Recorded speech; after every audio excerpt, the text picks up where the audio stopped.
Bueno, ya hemos leído un libro entero de la Biblia, la carta o el mensaje de Judas. A la hora de entrar a introducirnos en estas exposiciones que veremos los próximos domingos sobre la carta de Judas, es necesario que hagamos algunas introducciones o algunas aclaraciones para que no seamos sorprendidos. Lo que pasa es que a veces cuando hacemos esa introducción necesaria para que sepamos dónde estamos, qué suelo pisamos, podemos perder la esencia de las cosas importantes, esenciales, que tienen que ver con el cada día y para cada uno de nosotros. Así que vamos a intentar ver en este primer versículo no simplemente una primera idea general de todo, sino qué es lo que nos va a presentar el autor de esta carta. ¿Quién era Judas? Lógicamente, de todos los Judas que nosotros podamos conocer en las Escrituras, que pueden ser varios, hay algunos que se descartan por sí mismos. El primero que tenemos que descartar es Judas Iscariote, aquel que entregó a nuestro Señor Jesucristo y que desgraciadamente se quitó la vida sin llegar a una verdadera conversión.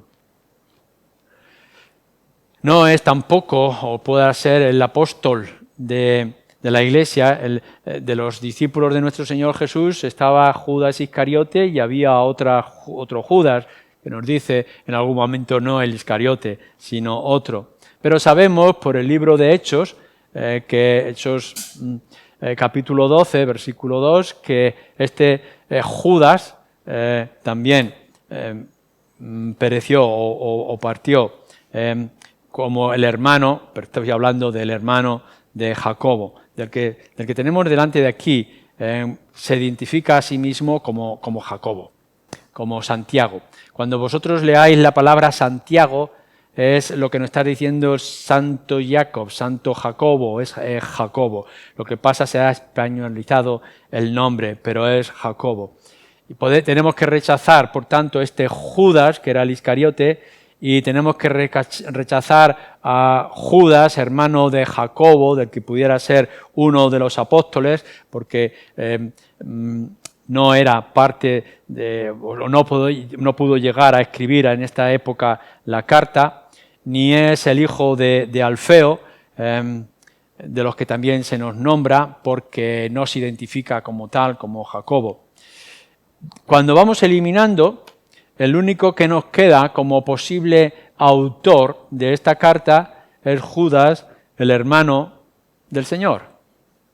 Y entonces, cuando vosotros vais, por ejemplo, en los Evangelios, y podéis leer en Marcos o en el resto de los Evangelios, en Mateo capítulo 1, etc., nos dice que nuestro Señor Jesucristo tuvo hermanos.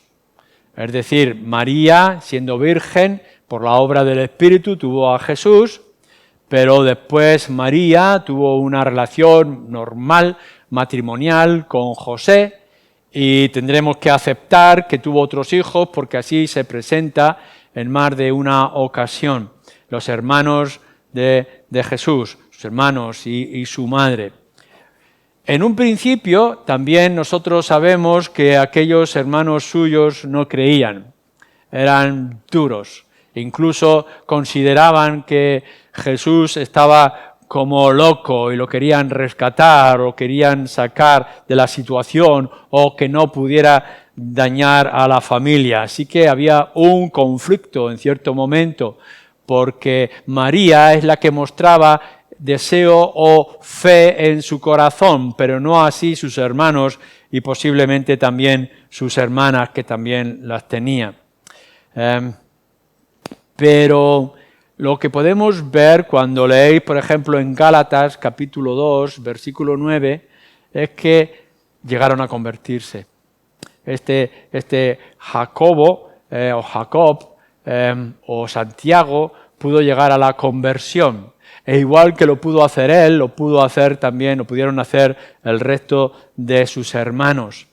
Y cuando leemos en el comienzo de la Iglesia, con aquellos 120 que estaban reunidos, Se nos señala Lucas en su libro de Hechos que aquellos hermanos de Jesús estaban también en la congregación, por tanto también eran creyentes y pudieron llegar a tener una representatividad y autoridad dentro de la iglesia.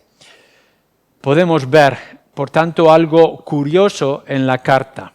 Dice así: Judas, siervo de Jesucristo y hermano de Jacobo. ¿Por qué Judas se presenta así de esta forma? Ya hemos dicho que no sería Judas Iscariote, que no sería el apóstol dentro de la iglesia, y por tanto lo que nos queda o lo que nos resta de este Judas es que era el hermano del Señor. ¿Por qué no se presenta como Judas, el hermano del Señor? ¿Y por qué lo hace de la misma forma que lo hace Santiago o Jacobo en su propia carta, que también podéis ver con anterioridad, que también se presenta como siervo? Y es que hay algo importante en las Escrituras. Cuando vosotros habléis con gente como dentro de la Iglesia Católica que consideran por una parte que María no tenía hijos y que el celibato, es decir, no casarse, no tener relaciones o no tener matrimonio, es como un estado espiritual más alto de lo que pudiera ser la vida conyugal, tendremos que traer estos pasajes con claridad. María fue una gran mujer y además de ser una gran mujer fue madre. Y fue madre de varios hijos y de hijas.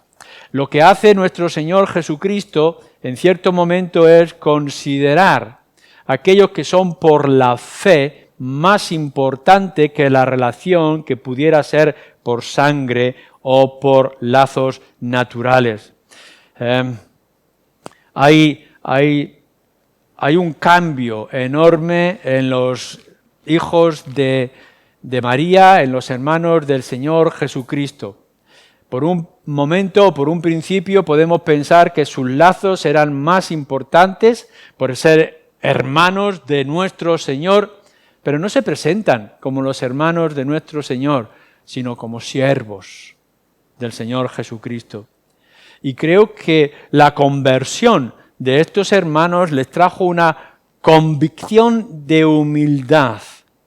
No están tratando a su hermano ni están buscando ningún tipo de derechos con respecto a él, sino que se presentan en toda la iglesia como siervos. No podemos buscar, no podemos pensar que los lazos parentales o familiares de sangre sean más importantes que los que son por la fe. Fijaros lo que nos dice el Evangelio según Marcos. Podríamos citar también Mateos y Lucas, por supuesto. Pero en el Evangelio de Marcos, capítulo 3.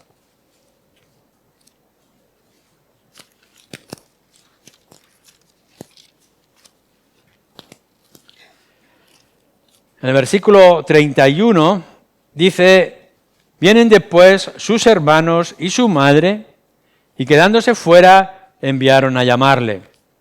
Está aquí tu familia, nuestros lazos, eres nuestro hijo, eres nuestro hermano. Y la gente que estaba sentada alrededor de él le dijo: tu madre y tus hermanos están fuera y te buscan. Él, Jesús, que siempre nos sorprende con sus respuestas, respondiendo, dijo: ¿quién es mi madre y mis hermanos? Y mirando a los que estaban sentados alrededor de él, dijo: he aquí mi madre y mis hermanos. Y fijaros bien lo que nos dice, versículo 35, porque todo aquel que hace la voluntad de Dios, este es mi hermano y mi hermana y mi madre. Por supuesto, nuestro Señor Jesucristo no está rechazando a su madre. Lo podemos ver luego a los pies de la cruz, como una de sus últimas palabras es en referencia a su madre y a su amado discípulo Juan. Pero en este momento y en esta circunstancia lo que está diciendo, está poniendo en primer lugar nuestro Señor Jesucristo su ministerio. Lo que está diciendo, lo más importante no es que yo pueda ser hijo natural de María o el hijo por lazo de José el carpintero, sino que yo he venido a hacer la voluntad de mi Padre, y esto es lo más importante. Y si para nuestro Señor Jesucristo lo más importante es su obra y su ministerio, y está diciendo que no le da la importancia que otros pudieran darle a su madre y a sus hermanos que estaban allá a la puerta, sino a aquellos que creían, lo que nos está diciendo a nosotros y nos está transmitiendo es que lo más importante, lo más social, grande, si era para nuestro Señor Jesucristo, es para nosotros la fe. Lo que tendremos que hacer y tendremos que buscar este lazo con nuestro Señor Jesucristo. Es decir, cuando Jacobo y cuando Judas se quieren presentar, no lo presentan como una posible posición de autoridad, somos los hermanos de Jesús, sino que somos los siervos de Jesús. Jesús dice, mi tarea es hacer la voluntad de mi Padre que está en los cielos y cumplir su palabra.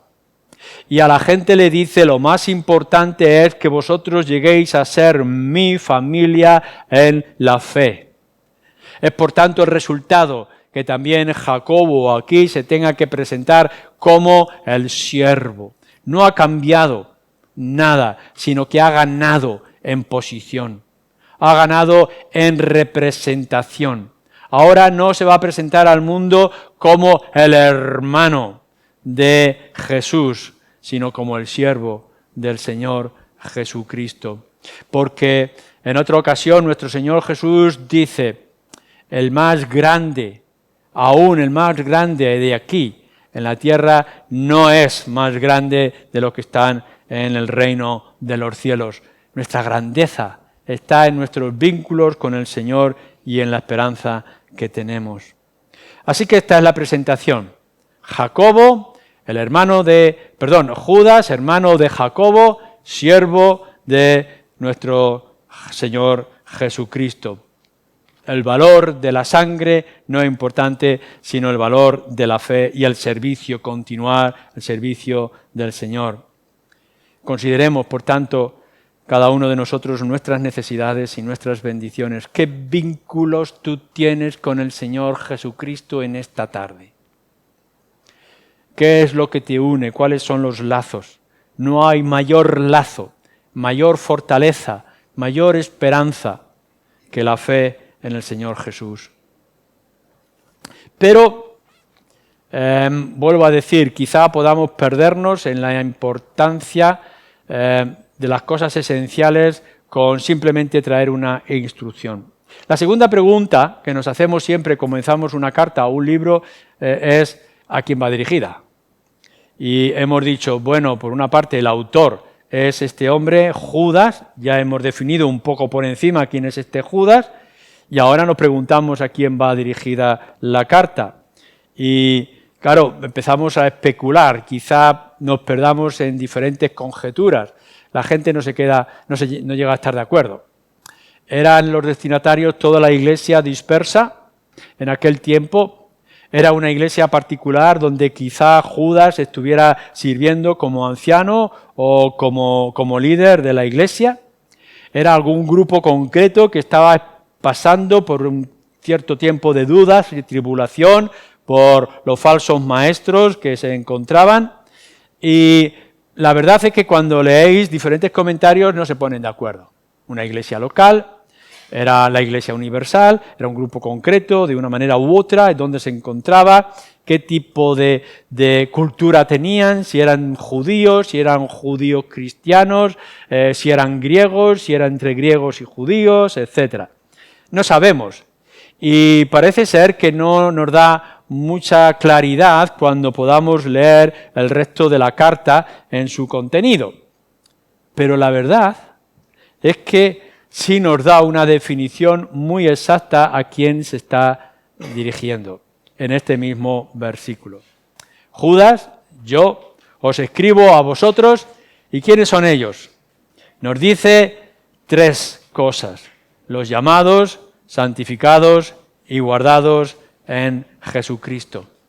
Es importante que entendamos a quién se está dirigiendo para cuando tengamos que poner delante de todos el asunto principal que va a tratar la carta, que quizá lo podáis encontrar en el versículo 3 de nuestra carta. Pero ya nos está diciendo muy mucho acerca de los autores. Ya no nos importa tanto a quién va dirigida la carta, si es una iglesia local concreta de algún lugar de Asia, o ya pudiera ser a los creyentes de aquel momento y circunstancias que estaban pasando dificultades, sino que cuando leemos esto, tú lees este versículo 1, te das cuenta que esta carta también te está incluyendo a ti, es decir, también se está dirigiendo a ti. Judas, el siervo de Jesucristo y el hermano de Jacobo, el líder de la iglesia en Jerusalén, me dirijo a vosotros, ¿quiénes? Los que sois llamados, los que sois santificados y los que sois guardados. Aún así, tenemos que preguntarnos quiénes son estos a donde se les puede aplicar estos adjetivos, estas definiciones. ¿Quiénes somos? ¿Quiénes eres? Lo primero que nos dice es que Judas tiene que dirigirse con un problema concreto a los llamados. ¿Llamados cómo? ¿Llamados qué? Pero resulta que el término llamado es muy amplio en todas las Escrituras. Llamados por nuestro Dios. Una de las definiciones que tenemos como creyentes es que nosotros no somos los que buscamos a Dios. Las religiones son falsas. Cuando hablamos de religión que nos dice que es la búsqueda de Dios, fallamos. El cristianismo es diferente. Es Dios llamándonos a nosotros, es Dios buscándonos a nosotros. Cuando vamos a Génesis, en el capítulo 3, y vemos aquella pobre pareja, Adán y Eva, que han pecado y empiezan a sentir vergüenza y se sienten desolados porque se han dejado llevar por la tentación de la serpiente, no buscan a Dios, se esconden. Y lo que tiene que hacer Dios es salir en su búsqueda y los encuentra y les da el remedio, cubriendo su desnudez y dándole la promesa de un Redentor. Esto es lo que define el cristianismo. Esto es lo que nos define a nosotros.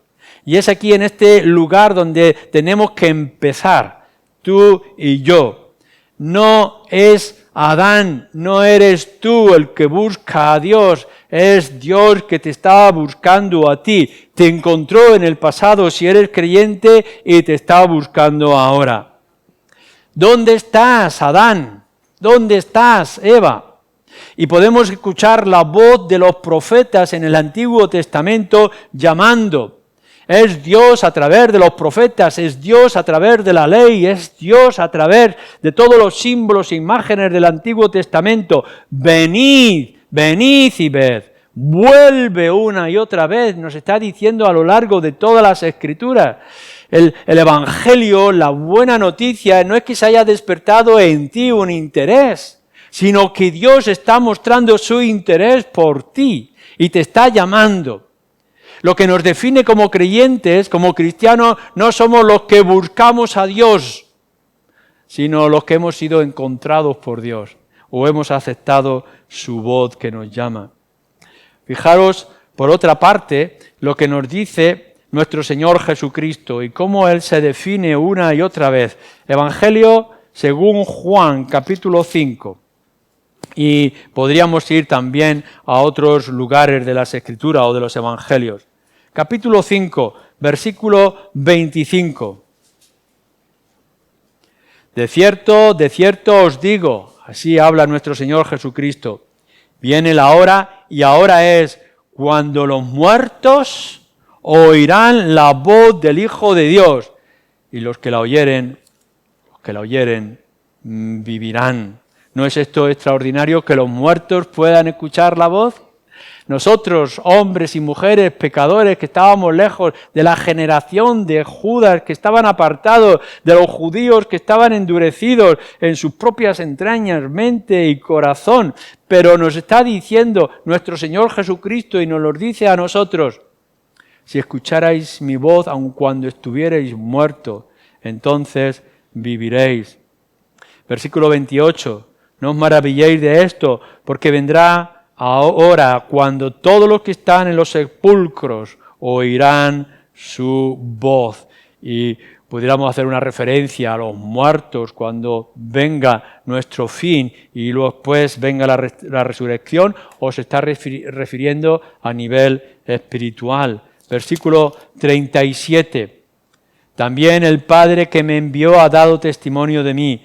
Nunca habéis oído su voz, ni habéis visto su aspecto, ni tenéis su palabra morando en vosotros, porque a quien Él envió vosotros no creéis. Escudriñar las Escrituras, etcétera, etcétera. Y podremos ver a nuestro Señor Jesucristo diciendo, ven. Capítulo 10 del Evangelio de Juan. Versículo 3. Cuando nos está hablando, yo soy la puerta y yo soy el buen pastor, pero dice, capítulo 10, versículo 3, a este abre el portero y las ovejas oyen su voz, y a sus ovejas llama por nombre y las saca. Y cuando ha sacado fuera todas las propias, va delante de ellas, y las ovejas le siguen porque conocen su voz, mas al extraño no seguirán, sino que huirán de él, porque no conocen la voz de los extraños. Nuestro Señor Jesucristo está delante de nosotros como el buen pastor o como el portero de las ovejas en el redil, y entonces nosotros escuchamos su voz y vamos detrás de Él y le seguimos. Él nos conoce por nombre y nosotros podemos conocer su voz en medio de otras voces falsas. Por tanto, lo que define a los creyentes es aquellos que son llamados por Dios mismo, son aquellos que Dios busca, son aquellos que pueden distinguir la voz de nuestro Señor Jesucristo. El Evangelio es Cristo. Y no es otro tipo de gurú, de líder o de esperanza, sino nuestro único Señor y Salvador. En otros lugares de las Escrituras se nos dice de poder escuchar una voz interna, interior en nosotros. Pasáis más adelante en el libro de Hechos, en el capítulo 2. Y también podemos leer en el versículo 39, el apóstol Pedro dando su gran mensaje en Jerusalén. Porque para vosotros es la promesa y para vuestros hijos y para todos los que están lejos. Y fijaros bien, para cuantos el Señor nuestro Dios llamare. No podemos ir más lejos, sino el poder escuchar, poder sentir o poder experimentar la voz de Dios en nuestras entrañas. ¿Cómo se hace que Dios llame como lo hacía en el jardín, que nuestro Señor Jesucristo aún levante su voz por sus corderos dispersados? ¿Cómo es que podamos distinguir la voz de Dios en nuestro interior llamándonos? Sino por el poder del Evangelio. Cuando predicamos las buenas nuevas de salvación para pecadores caídos como nosotros, cuando se nos presenta el remedio y la esperanza para aquellos que no tenían remedio y esperanza, no vais a escuchar la voz de Dios como si fuera un hueco en el espacio. No van a venir ángeles para anunciaros las buenas nuevas de salvación como pudo ocurrir en el pasado. No es ninguna experiencia mística que vosotros tengáis que estar esperando de alguna manera, sino que a través del Evangelio, a través de la Escritura, a través del mensaje, a través del testimonio de tantos otros, tú que puedas no ser cristiano en esta hora, escucha el Evangelio. Se te está llamando. Mira que el cristianismo no es que tú busques o estés esperando intención o motivaciones, sino que la voz de Dios ya ahora se está trayendo y te está llamando. Los creyentes son los llamados. Pero el tercer término que nos pone Judas en su carta es santificados. En realidad, la mayoría de los manuscritos se refiere a los amados. No hay ningún problema, podamos ver que se está refiriendo a santificados como tal, o que como otros manuscritos estén refiriéndose como los amados. Veréis, nosotros no tenemos los originales de las cartas. En la carta de Judas no tenemos ningún original. Tenemos copias que se han ido haciendo. Y las copias se han ido transmitiendo de una forma u otra y ha habido cambios.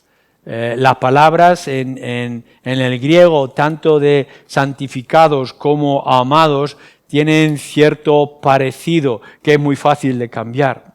Entonces los estudiosos, cuando profundizan en análisis para ver el lenguaje, pueden llegar a la conclusión que en realidad estar diciendo aquí santificados en Dios el Padre pueda estar diciendo amados, y la mayoría piensan que se refiere al concepto de amados. Pero en las Escrituras nosotros vemos que a los creyentes se nos define por esos dos términos también, ya sea santificados, apartados y por tanto dedicados por el Señor. El Señor no simplemente te está llamando para que vengas a Él y encuentres todas sus bendiciones, sino que te está llamando para hacerte distinto, para santificarte, para dedicarte de otra manera diferente a lo que podrías haber encontrado en vanidad, en las cosas de este mundo. O si cogemos el término y decimos que lo que está haciendo Dios es llamarte para mostrarte su amor, amados en Dios el Padre. Y una vez más podemos ver que el término de amor, el concepto de amor en las Escrituras es amplísimo y es muy extenso. Si algo podemos descubrir en el Nuevo Testamento, para sorpresa nuestra, es que Dios es amor y Dios ama. De tal manera amó Dios al mundo que ha dado a su Hijo unigénito para que todo aquel que en Él crea no se pierda, mas tenga vida eterna. Y aun cuando podamos hablar de diferentes conceptos de amor y diferentes conceptos de mundo, el caso es que Dios a ti, hombre y mujer, mayor o joven, te llama. ¿Y sabes por qué te llama? Porque te ama. ¿Y sabes por qué quiere llamarte? Para seguir amándote y para mostrar más amor con respecto a ti. La Escritura nos dice que es por Él y para Él y en Él, que son todas las cosas. Y esto es lo que quiere hacer nuestro Señor. La grandeza de nuestro Dios, entre otras cosas, muchas cosas, es que quiere mostrarte amor. No a la manera que tú pudieras estar esperando, pero Dios en su inmensidad, porque es amor, quiere amar y te ha elegido a ti, te ha llamado para amarte. Te ha escogido, te ha santificado, te ha puesto aparte para mostrar todo su amor divino en toda su intensidad. No por lo que nosotros somos o por lo que pudiéramos tener, sino por nuestro Señor Jesucristo. Y volvemos otra vez al Evangelio de Juan, en el capítulo 14, versículo 21, 23, 28, capítulo 16. ¿Sabéis por qué Dios nos ama? Porque estamos en el Señor Jesucristo. Porque me ha amado a mí, dice el Señor Jesús, así os amará a vosotros. Y si vosotros me amáis a mí, mi Padre os amará también. Es amor, y es amor constante y extenso. No por lo que tú pudieras haber hecho, no porque tú hubieras amado primero. El primero que ha amado es Él. Y no porque tú mantengas ese amor, o lo extiendas, o lo fortalezcas, sino que Dios lo quiere hacer. Cuando Él hace a alguno de vosotros suyos, tener la certeza de que no os va a dejar en ningún instante, que no hay nada ni nadie que os pueda apartar del amor de Dios que es en el Señor Jesucristo. Porque el amor que nos une a Cristo no es el tuyo, aun cuando tengas que amar a Dios con todo tu corazón, toda tu alma, toda tu mente y todas tus fuerzas. No, lo que te mantiene es que Él te ama y te abraza y te sostiene y te alimenta y alivia tus cargas y te lleva a lugares deleitosos para disfrute de tu alma.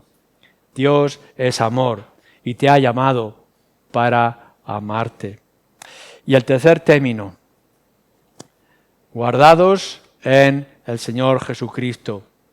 Así que somos llamados Somos santificados o amados en Dios Padre y en tercer lugar, guardados. En otras palabras, también lo señala en el versículo 24, y aquel que es poderoso para guardaros sin caída y presentaros sin mancha delante de su gloria con gran alegría. Al único y sabio Dios, nuestro Salvador, sea gloria, majestad, imperio y potencia, ahora y por todos los siglos. Amén. Aquel que es poderoso para guardaros sin caída. ¿Sabéis? Una tercera distinción de los creyentes que están seguros. Que no hay nada ni nadie que pueda quebrar nuestros lazos con nuestro Dios y Padre o con nuestro Señor Jesucristo. Que ya pueda venir todo el averno, todo el infierno golpeando las puertas de la iglesia. Que ya puedan venir todas las huestes de maldad inmensas en todo el espacio del universo. Ya puedan venir todos los conflictos delante de ti. Estáis seguros, porque sois guardados. Y sois guardados por aquel que no va a perder. Estáis en el mejor lugar, que es en mis propias manos, y son mis manos heridas, clavadas en una cruz. Seguros, estamos seguros del peligro de nuestras propias almas, de nuestras propias debilidades, de nuestros propios conflictos. ¿Sabéis que el cuerpo puede perecer? Lo decíamos esta mañana, que puede sufrir, se puede deteriorar, pero el alma crece, el alma se fortalece, el alma se engrandece. Estamos seguros. En nuestro interior podemos ser lo más pobres y lo más conflictivos y tener un montón de problemas, pero el Señor nos guarda.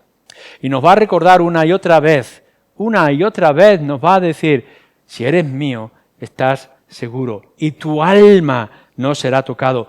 Me podrán quitar la vida, pero no podrán quitar el alma, porque el alma, el espíritu es del Señor. Y no solamente que estamos seguros ahora en nuestra alma, de nuestro interior, porque está en las manos del Señor, sino porque han sido establecidos unos propósitos y esos propósitos se van a cumplir. Por eso es que estamos guardados. Es decir, el Señor nos ha destinado para algo en esta vida y para toda la eternidad, y no hay nada que pueda romper ese puente o que pueda establecer una barrera. El que ha empezado en vosotros esta tarea, tener la certeza de que la va a terminar. No va a haber nadie que nos vaya a desviar del camino si estamos tan seguros como estamos en el Señor Jesucristo. Aquellos que han sido llamados también han sido predestinados y han sido glorificados, y por tanto lo que se empezó en un principio se va a cumplir en toda la eternidad. Los propósitos de Dios no pueden ser quebrantados. Así que los creyentes a los que se está refiriendo Judas no simplemente son aquellos que han sido llamados, sino que han sido llamados para ser santificados o amados en Dios mismo. Y a la misma vez, en tercer lugar, van a ser guardados de todo tipo de tormentas, de conflictos o de aflicciones que puedan venir sobre nosotros. Nadie las arrebatará de la mano de nuestro Señor Jesucristo. Así que, ahora se nos dice, para los que no sois creyentes en esta mañana, o aquellos que podáis conocer, sois llamados a salir fuera, sois llamados a venir a Él, escuchar la voz de Dios, distinguir la voz de nuestro Señor Jesucristo, y salid y venid a Él y encontrar refrigerio para vuestras almas en Él. Sois llamados para que podáis entrar en una relación íntima, personal, definitiva con nuestro Dios, de tal manera que Él nos pueda llamar amigos, que Él nos pueda llamar hijos, que Él nos pueda llamar amados.